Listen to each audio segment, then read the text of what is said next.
আল্লামা জুবায়ের আহমদ আনসারী রাহমাতুল্লাহি আলাইহি এমন একজন ওয়াইজ ছিলেন, এমন একজন তাফসীর কারক ছিলেন, যার ওয়াজ শোনার জন্য গোটা বাংলাদেশের মানুষ পাগল হয়ে থাকতো। ও বানিয়াচঙ্গের মুসলমান, যখন শুনতাম বিবির মুকাম জুবায়ের আহমদ আনসারী রাহমাতুল্লাহি আলাইহি আসবেন, আমি তখন ছাত্র জামানায় মাদ্রাসার উস্তাদ বলতো না, তোমাকে ওয়াজে যাওয়ার সুযোগ দেওয়া হবে না। সবাই যখন ঘুমিয়ে যাইতো, রাত্রিবেলা গ্রিলের উপর দিয়ে গিয়ে আমি আনসারী সাহেবের ওয়াজ শুনতাম। ও দুনিয়ার মুসলমান, আনসারী সাহেব এমনি আনসারী সাহেব হয় নাই।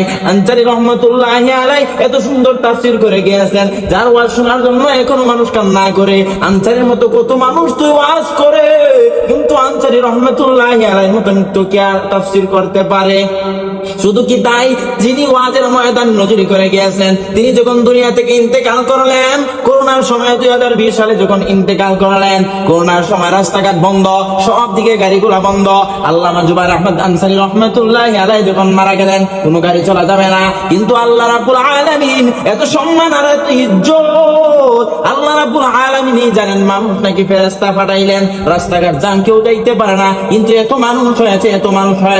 তৎকালীন 20 সালে করোনার সময় ইতিহাসের সব চাইতে বেশি মানুষ জুবায়ের আহমদ আনসারী রাহমাতুল্লাহি আলাইহি জানাজায় হয়েছিল। এর জন্য আল্লামা জুবায়ের আহমদ আনসারী রাহমাতুল্লাহি আলাইহি সবসময় একটা কথা বলতেন, এমন জীবন তুমি করো হে গঠন, মরিলে হাসিবে তুমি কাঁদিবে।